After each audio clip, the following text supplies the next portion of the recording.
Hey my mythical creatures, Ace here, he, she, and I'm doing a podfic today, and I'm very excited about that. Um, I, I absolutely love this podfic, and I can't, wow, let's retry that. I'm sorry. I absolutely love this fanfic, and I can't wait to read it to you guys. This fanfic is called Muzzled by Flower 2240. The link will be in the description below, along with any trigger warnings. And if I get to read any more fanfics, it'll be the same, just trigger warnings and link in the description. But this is my first one, and I'm very excited. So, I'm going to read the summary to you guys, and then we'll get straight into the fanfic. Izuku played with the fidget before tilting his head up, showing the man his scars. He looked into his teacher's green eyes, scared to see his expression as he took in the younger's face. Hizashi let his eyes roam the kid's face, heart growing heavier with every jagged line he could map out on his face. Izuku attempted to swallow around the lump in his throat, trying not to let his tears fall as he talked. I ran out of concealer, and mine are super obvious. I didn't know how to answer Uraraka-chan this morning when she asked. So I just told her they were old and don't hurt anymore. Hizashi's eyes became sad as he looked into the boys. Izuku looked down at his hands as he whispered his next words. Do they ever stop hurting, Yamada-sensei? Will I ever be able to look into the mirror without wanting to cover them up? Will I ever be able to talk in class and around teachers without thinking they're going to lock me up again? Izuku has problems, but he gets help from Dad Mike and Dad Zawa. He also gets their son. Jeez, I love that summary. Anywho, into the fanfic. Izuku woke up, feeling as though he was forgetting something important. He went through his mental check as he showered. He went through his mental checklist as he showered and got himself ready for the day. Clothes are clean. Homework is done. Do we have a big test today? I thought that was next week. No, it definitely is next week. What am I missing? Everything should be fine, right? As he debated, he made his way into his bathroom, getting ready to do his skincare routine and makeup. He looked into the mirror. Stupid scars, he thought. Can't just disappear on their own. Concealer's super expensive too. And I don't know how much I have left until I have to leave the school. And I don't know how much I have left until I have to leave the school and pick some up. He finished moisturizing and was reaching for his bottle of concealer when he realized that's what he was forgetting. He ran out of concealer yesterday. He was supposed to pick some up when he got back from visiting his mom, but he got caught up with helping a mother with her kids. He cursed under his breath. Nothing I can do about it now, he thought. They're going to find out. They were going to find out sooner or later. This sucks, though. Maybe I can make it through class without anyone asking questions. They shouldn't be too noticeable, right? He looked up into the mirror and examined his face. Yeah, never mind. They're super obvious. I'll just change the topic until they drop it. That should work. It has before. I just can't let the teachers see because they seem to actually care. That's really weird. I was expecting to get shunned again, though I do have a quirk, so it makes sense. Before he can stir in his thoughts anymore, someone knocked on his door. Deku-kun? Kun?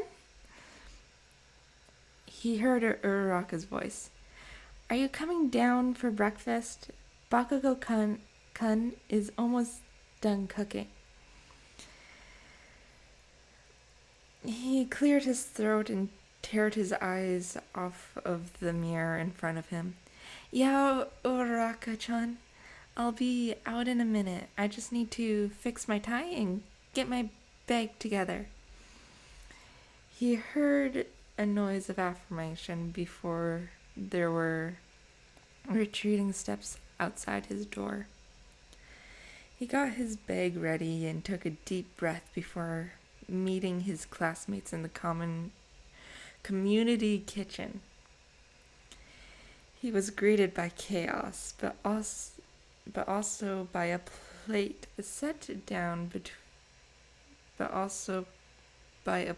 set up between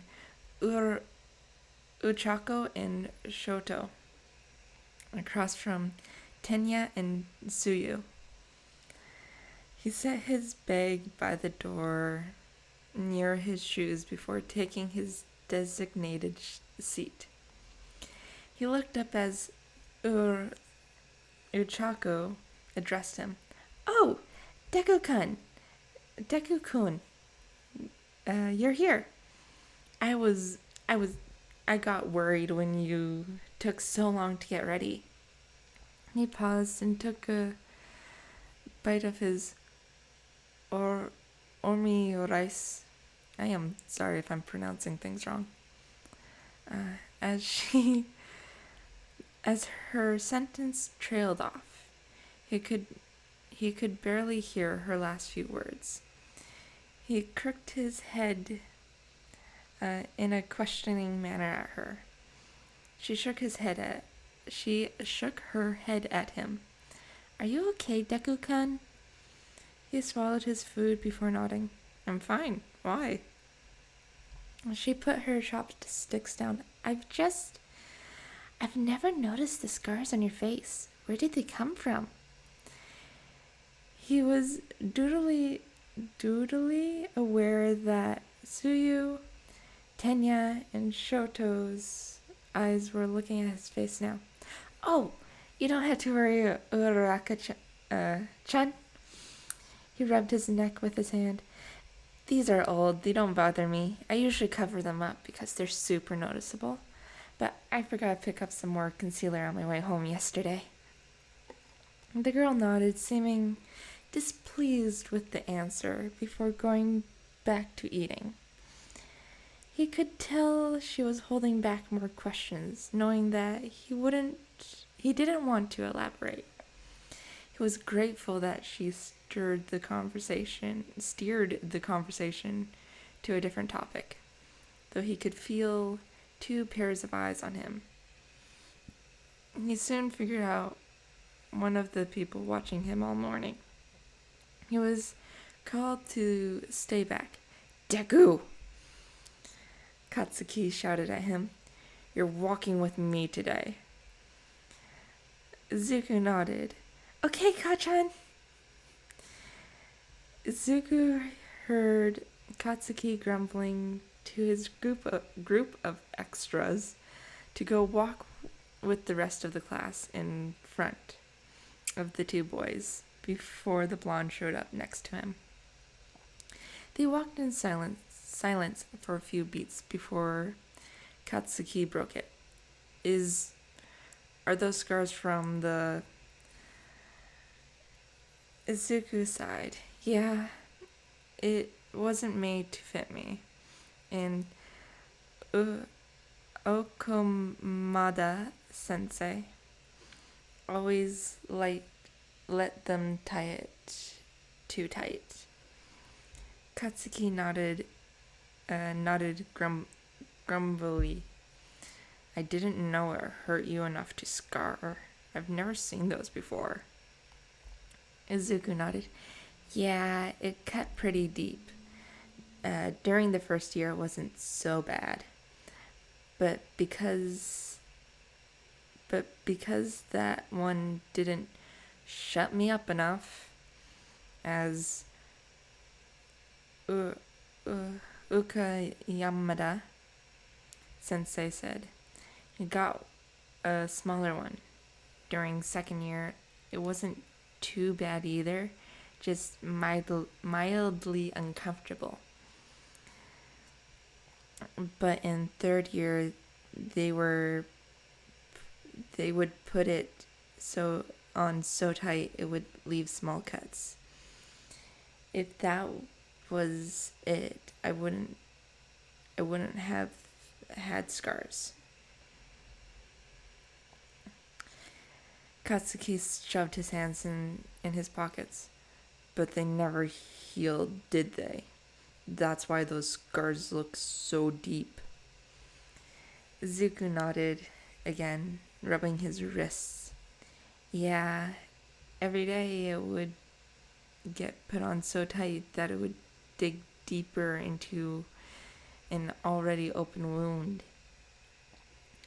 It didn't help that he had it put on every homeroom and took it off at the end of the day. Katsuki sighed. I'm sorry I let them do that to you. I know I was shitty as fuck as a kid. Hell, I still am. But I should have said something about it, at least to Auntie. Izuku shook his head this time. No, Kachan. They conditioned you to think I didn't matter, just like they conditioned me to think it was going to be my new normal. Katsuki frowned at him as he opened the door to the school building. Izuku took in his expression. Kachan? He froze, Katsuki stopping next to him. Do you ever feel like your teachers are going to bump your grades up like everyone at Aldera did? Katsuki nodded, starting to understand where this was going. That's how I feel. I'm waiting for the one day where one of the teachers, maybe even one of our classmates, get tired of my mumbling and come to school with a muzzle. I'm so scared that one day I'm going to walk in and there's one shoved on my face and be told it's my punishment for talking too much. And Katsuki started walking. UA is different, isn't it? That won't happen here. Izuku shook his head. It won't happen now. It doesn't matter that I'm here. It matters that I'm here with a cork. Katsuki shook his head, getting ready to argue with Izuku when they heard a noise behind them. Izuku froze and pushed his chin into his chest, not wanting whoever was behind them to see his scars. Katsuki ticked his head over his shoulder, pushing the 1A door open for Izuku as he did. "Hey, hobo." Shota sighed, crawling out of his sleeping bag as he made his way to the podium, confused as to why Problem Child reacted the way he did. Usually he greeted Shota with a smile and wave, not by hiding and running. He'd have to tell everyone to watch the kid that day. Shota got to the front of the podium, sending a text to the staff chat as he did. "Caregivers of 1A. Eraserhead. Everyone pay attention to Problem Child today. He's acting weird and his classmates keep sending him concerned looks. Mike." How is that weird? Everyone sends him concerned looks. That's how he got the name Problem Child. Midnight. What has Zashi said? Eraserhead. He usually says hi, right? Well, he ignored me, curled his head into his chest, and sprinted into the room the second he heard me. He's being weird. Just pay attention to him. Let me know if you notice anything. Nezu. Oh dear. Everyone, please be cautious around him as well. His past teachers have been less than savory, let's say. Please listen to Aizawa-kun and watch the young boy, Toshinori. Will do. I'll see if he'll talk to me about it during heroics, if he hasn't already talked to someone. Midnight. They're taking a test for me, so I will let you know how he does. Cementos, same. I'll let you know if he seems off, though. Ectoplasm.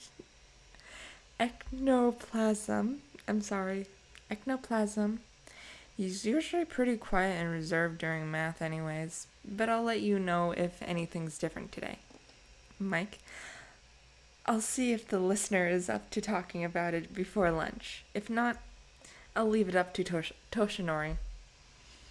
Eraserhead. Thanks. Alright, Hellions. The class quiet down. I have no announcements for today, so I'll leave you to your own devices until the bell rings. Don't set a fire to the classroom. Shota got into his sleeping bag, pretending to sleep as he observed the class through slotted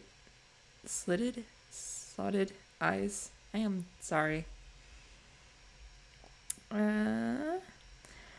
Problem Child perked up almost the second Shota was in his sleeping bag. He could see Hitoshi looking over the boy's face as he turned around. It was no secret to Shota that his son wanted to get closer to the green net. Almost everyone in class wanted to be. But he was never one to stare. Hitoshi knew just how uncomfortable being stared at was, and usually refused to look at others for too long, besides than needed. When Hitoshi looked over to him, he raised an eyebrow, but the boy shook his head. So he doesn't want to share, Shota thought. It must not be too big of a deal if nobody has come to me with concerns yet. But his reaction this morning can't be ignored. Shota walked out of the room as the bell rang, noticing the darker spots around Izuku's chin before he ducked his head. He wondered what the spots could be until he got to his classroom. He took one deep breath and hoped he could get to the bottom of the problem by the end of the day. If the kid didn't want to talk to him, then hopefully he would talk to Hisashi or Toshinori. Izuku had never been more grateful for having tests in history and cork theory. Sure, math was annoying because he had to be careful with showing his face to Ectoplasm Sensei, but it's okay. He had managed to make it through the majority of his classes without being questioned, and his classmates had ignored the scars up until now. So the only thing he had to worry about was English and lunch. He usually participated a lot in English, becoming fluent as a child so he could talk to his dad when he was in America. He could only hope that Yamada sensei wouldn't notice how different he was today. Of course, hoping wouldn't work. The second the bell rang, Yamada sensei asked him to hang back as the class went out to lunch. He packed his stuff up, leaning his bag against his desk as he waited for everyone to leave the classroom. Once the door was closed, he heard Yamada sensei's boots making their way to Katsuki's seat. The man sat in Katsuki's seat, facing backwards so that his elbows were propped up on Izuku's desk. "Hey, listener." The man's voice was surprisingly quiet and soft. "I just wanted to check in on you. Aizawa sensei told me that you seemed a bit out of it this morning, and that some of your classmates seemed a little concerned for you. Is everything okay?" Izuku went to nod, wanting to get out of the room. But a part of him wanted to tell Yamada sensei what happened to him. He's seen the faint scars on the man's face, almost in the exact same positions as the ones on his own. Maybe, just maybe, he would understand. Maybe Yamada sensei used to be ashamed of his scars. Maybe Yamada sensei tried to cover his up, not to let anyone know he had them. Izuku could feel his wrists burning from wringing them so hard. He felt the tears well up in his eyes, and he could feel the lump in his throat growing larger. He let out a shaky breath. "Yamada sensei?" The man looked up at Izuku, though he couldn't see the boy's face. "Yes, Midoriya-kun?" Izuku wrung his hands harder, looking up the slightest bit when a fidget toy was placed on his desk. When people ask about your scars, what do you tell them?" The man looked surprised for a second, but quickly schooled his expression. He folded his hands on the boy's table. "Well, first, not many notice I have them. Assuming you're talking about the ones on my face?" The boy nodded. Hisashi sighed. "Well, if someone did notice and ask where I got them from, I usually have two responses. One," he held up a finger, "I tell them that it's personal and they don't need to know. Though that leaves most people even more curious. Or two, I tell them the truth. It depends how how well I know and trust the person. Hazashi's face and voice relaxed as he leaned on the boy's desk again. Why do you ask, bud? Izuku played with the fidget toy before tilting his head up and showing the man his scars. He looked into his teacher's green eyes, scared to see his expression as he took in the younger's face. Hizashi let his eyes roam over the kid's face, heart growing heavier with every jagged line he could map out on his face. His heart almost plummeted to his feet when he finally met the eyes of the boy. His viridian green eyes looked as they were about to overflow full of unshed tears and unshared trauma. Izuku attempted to swallow around the lump in his throat, trying not to let the tears fall as he talked. I ran out of concealer and mine are super obvious. I didn't know how to answer Uraraka-chan this morning when she asked. So I just told her they were old and don't hurt anymore. Hizashi's eyes became sad as he looked into the boys. Izuku looked down at his hands as he whispered his next words. Do they ever stop hurting, Yamada-sensei?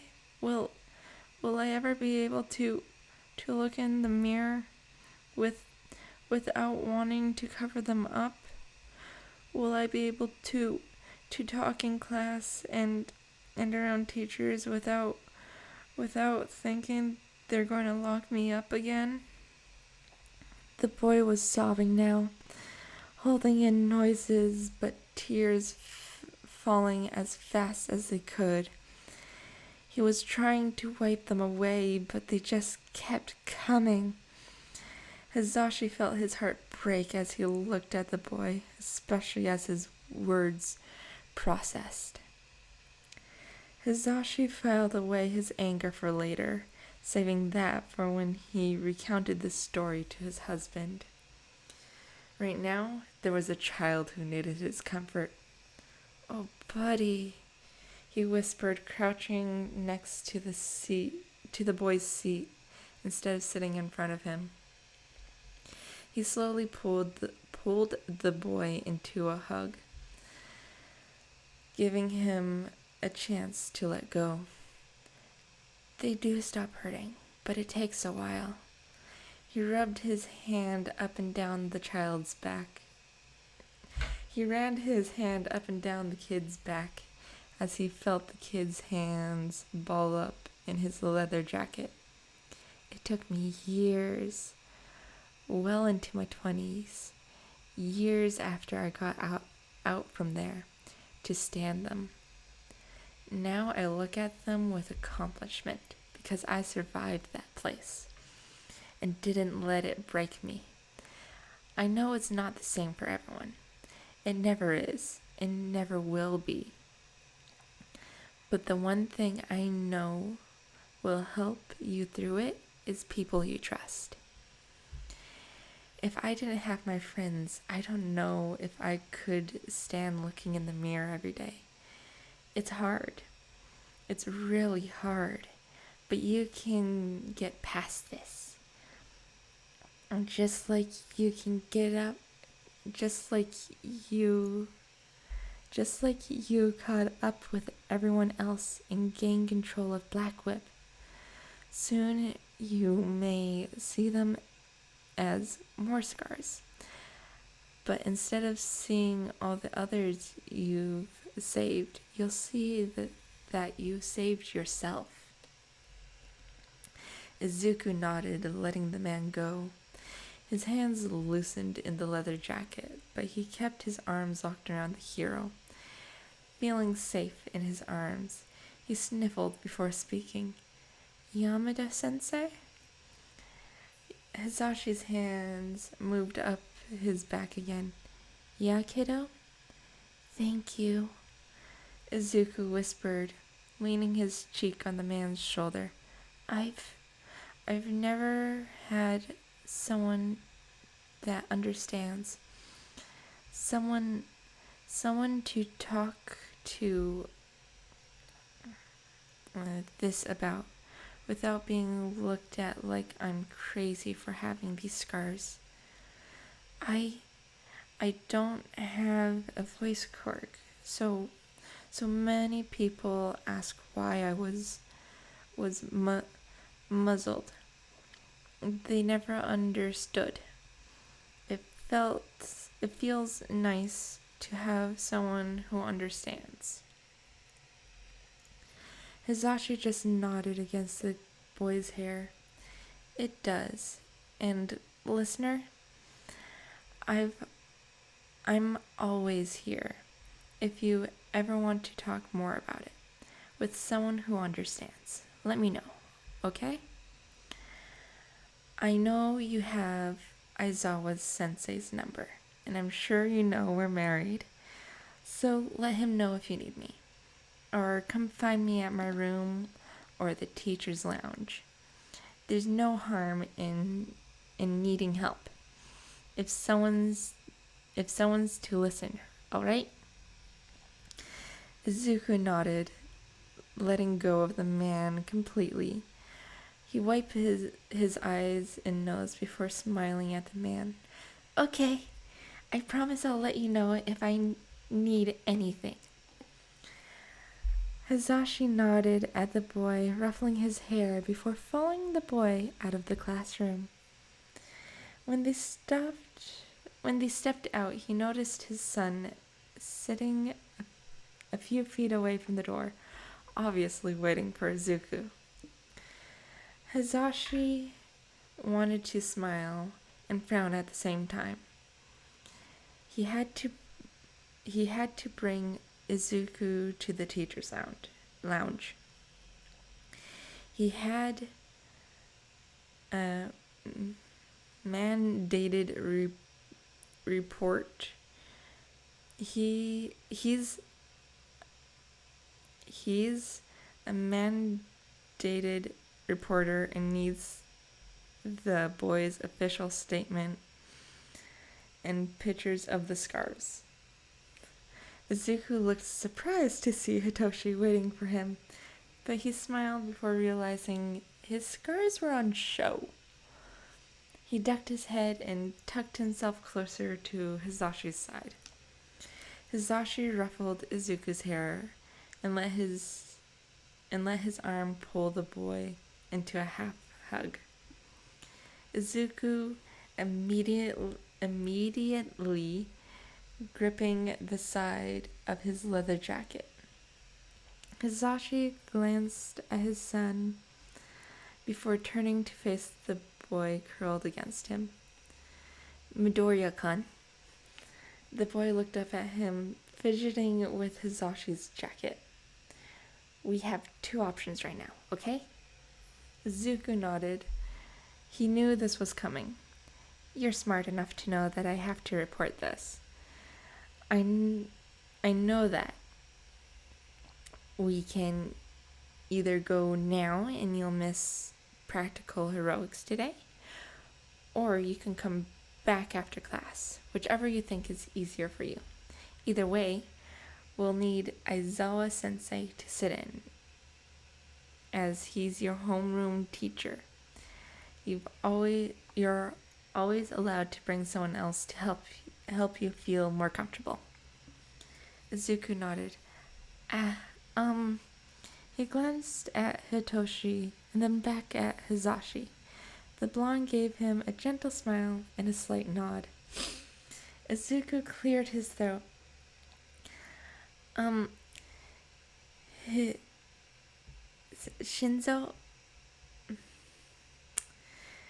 Izuku cleared his throat. Shinzo-kun, can you come with me to do this, please? Hitoshi looked surprised. He and the green net weren't close. He glanced at his pops, seeing a nod. He looked back at the boy. He looked so small, tucked into Hizashi's side, reminding Hitoshi of when he first met the men, and nodded. Of course, Midoriya-kun. I'm happy to see you feel like you can trust me with this information. Izuku nodded. Izuku just nodded, his face turning pink, showing his scars off more with the color change.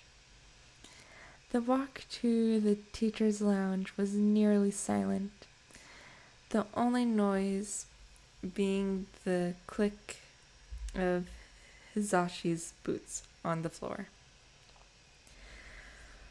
Once they got to the teacher's lounge, Hizashi ushered the boys to the couch, signaling for Shota to come near as well. The rest of the teachers looked confused before understanding. Almost all of them had had to do this with at least one student before. Izuku sat down, playing with his fingers and wringing his wrists because he no longer had Hizashi's jacket in hand. Hitoshi sat next to him on the couch, sitting close enough for their knees to touch. Izuku sent a small, shaky smile to him, but ducked his head when Shota sat across from him. "Problem, child?" Shota spoke. Izuku rubbed his wrists harder, turning red from the friction. "Midoriya-kun," Shota said, trying and failing to get Izuku's attention. Shota frowned as he leaned over the coffee table and tapped Izuku's knee. "Izuku." Izuku looked up, hands freezing as he met Shota's eyes. He glanced away, looking back to Hitoshi, sitting beside him. "Sorry, Looking back to Hitoshi beside him. "Sorry, Aizawa-sensei," he mumbled. Shota sighing, leaning back in his seat, looking at the boy across from him. Now noticing the dark marks were scars. "You have nothing to be sorry for, kid. I should have talked to you this morning when I noticed you were acting weird," Shota said, sitting back on the couch. He took a deep breath, watching his husband grab a recording device. "I'm going to assume you know how this goes in the questions we have to ask." Izuku gave a meek nod, knowing this information.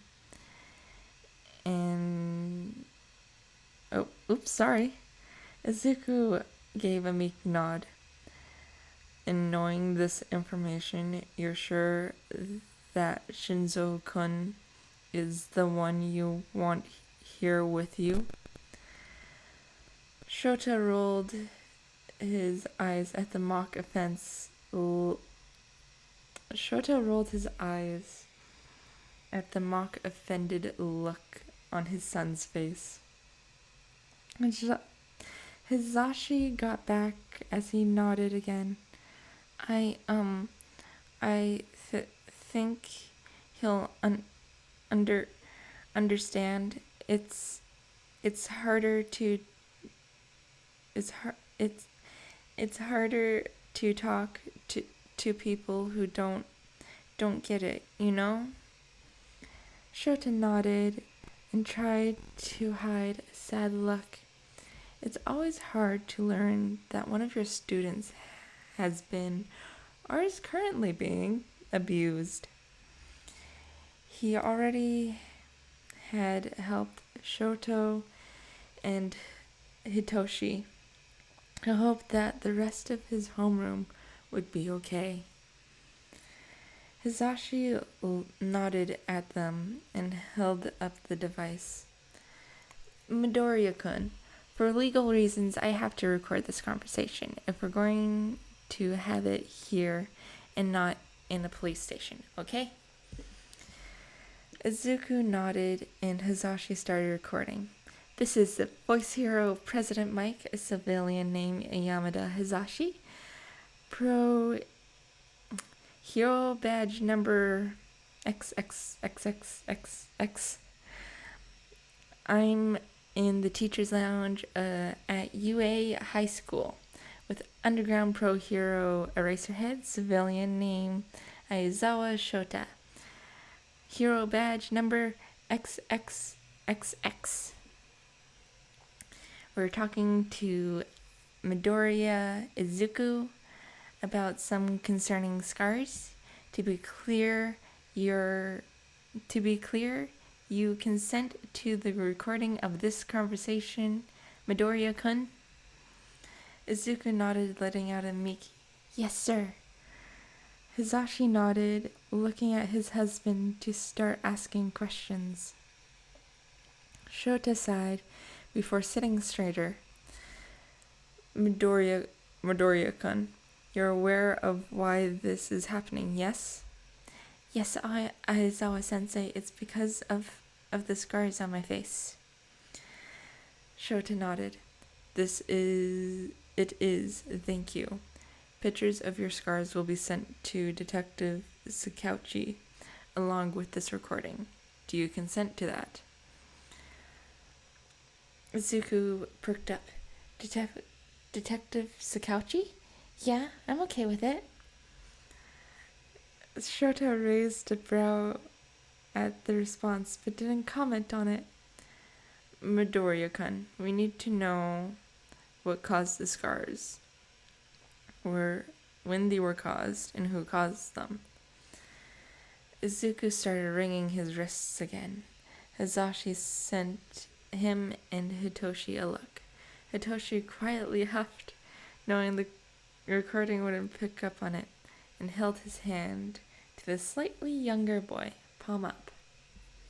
The boy sent him a smile and grabbed Hitoshi's hand, having to pull the boy closer so he could rest their hands on his lap. He cleared his throat as he played with their intertwined fingers. They were caused by a muzzle. They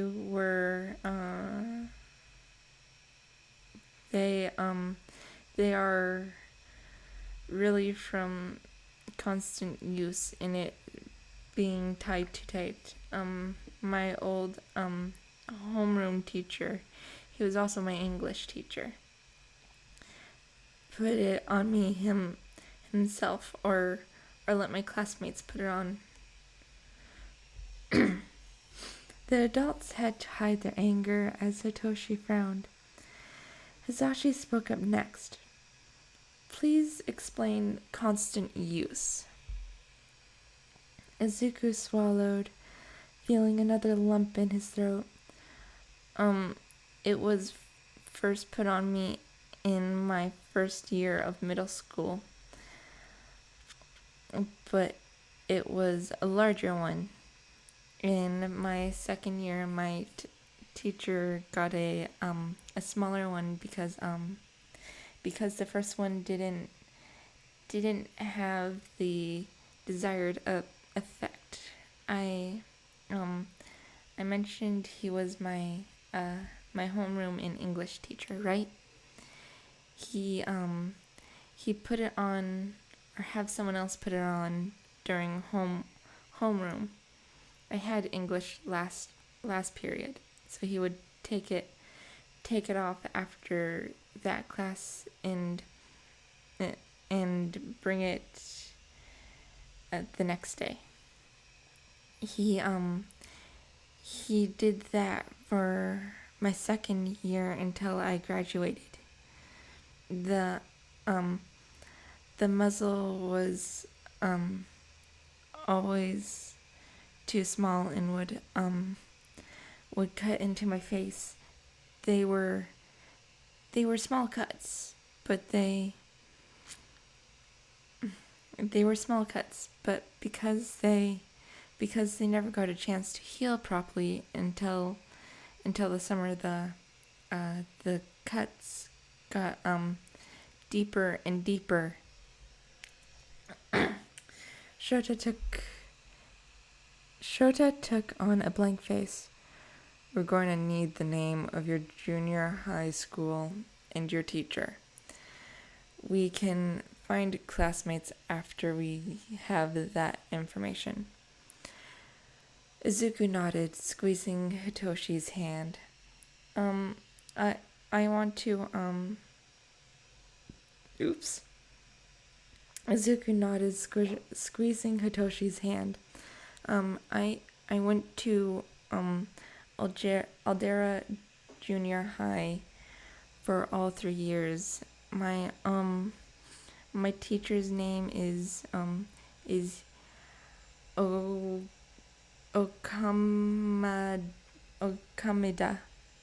I am so sorry. I am butchering this evil teacher's name.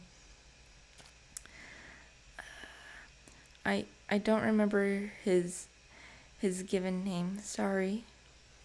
Hizashi shook his head and gave a gentle smile. Don't worry about it, kiddo. It's perfectly normal to not remember your teacher's given name. I am going to ask you a few more questions, though, okay? Izuku nodded cautiously, leaning his head into Hitoshi's shoulder.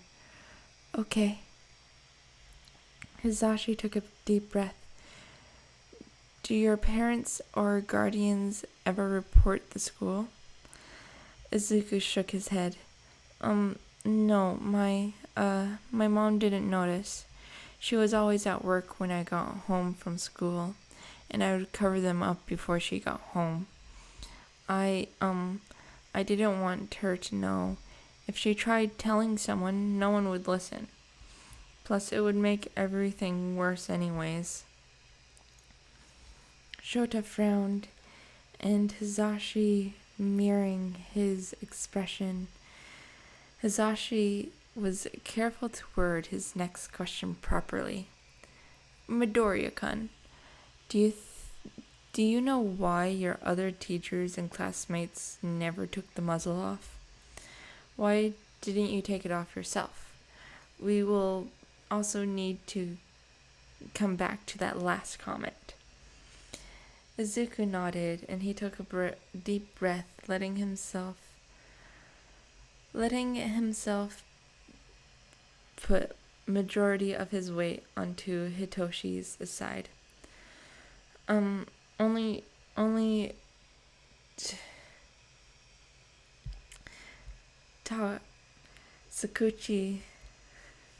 Sakuchi is going to listen to this, right?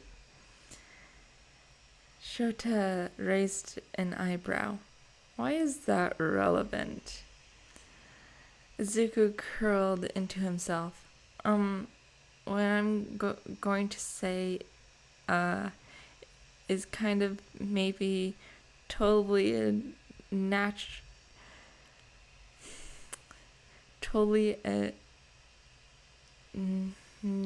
national secret. Shota just sighed. Of course it is. Go on, problem child.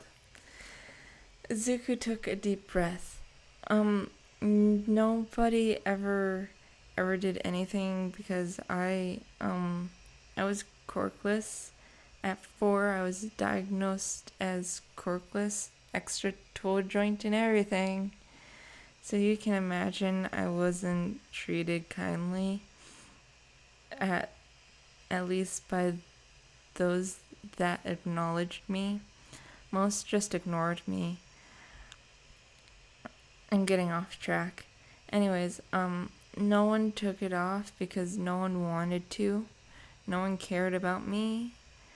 Found it better that I couldn't talk and annoy them with my mumbling and stuff. I didn't take it off because they would be meaner if I did. Okay, Yamada. Sensei's quirk lets him send his hands out. It connected his hands to his wrists with a wire material type thing. If he found out I had it off, he would hit me upside the head. The other students would hit me too, much harder than Yokamada sensei did. After my third time taking it off, I learned it was just easier to get through the school day with the muzzle on. It caused less hurt anyways. The other three looked at him in shock. Shota being the first to recover. Problem child. How do you have a quirk now? It's impossible to manifest one. Even a stress manifested one wouldn't work.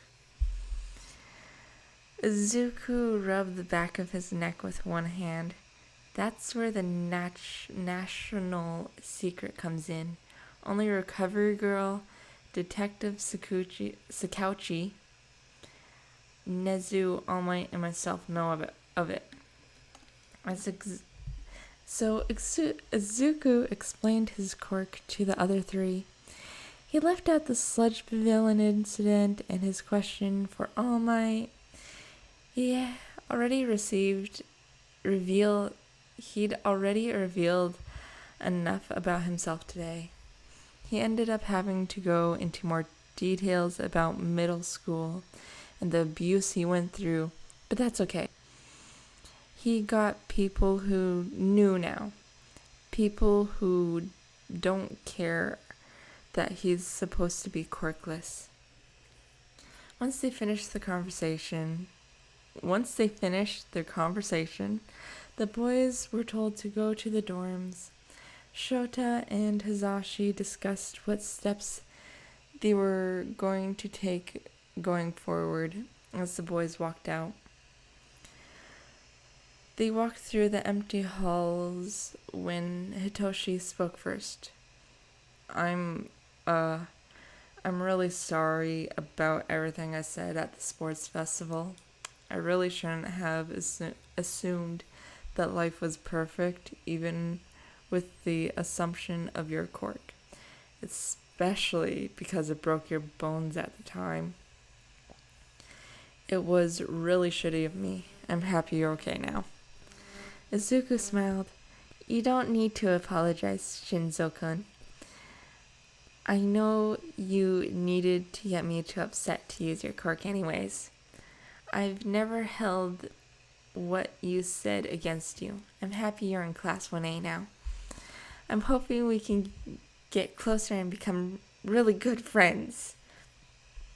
Hitoshi nodded, mumbling an affirmative. They walked the rest of the way to the dorms in silence.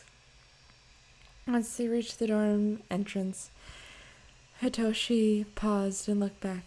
Hey, Midoriya-kun. Izuku stopped and made a noise to show that he was paying attention. Hitoshi looked to the side, a hand rubbing the back of his neck. I heard what you told Yamada-sensei about wanting to cover them up. Sorry. Izuku turned a light pink, about to respond when Hitoshi spoke again. For the record, though, I think they emphasize your gorgeous smile. Okay, give me a sec. For the record, though, I think they just emphasize your gorgeous smile. Hitoshi turned and walked into the dorms, leaving Izuku, who was slowly turning into a strawberry in the entranceway. Sorry about the last bit. I'm gonna read.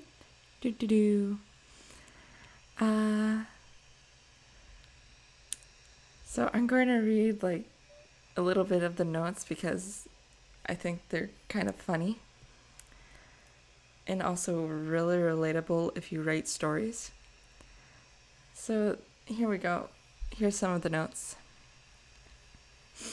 I didn't mean for this to end with the Shindeku. I swear, it wrote itself. I just love that.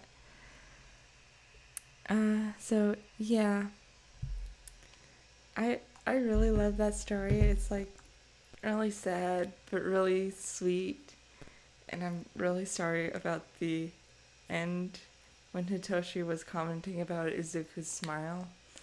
I My favorite ships are Shindeku and Bakugo and Kirishima. I also can't remember their ship name.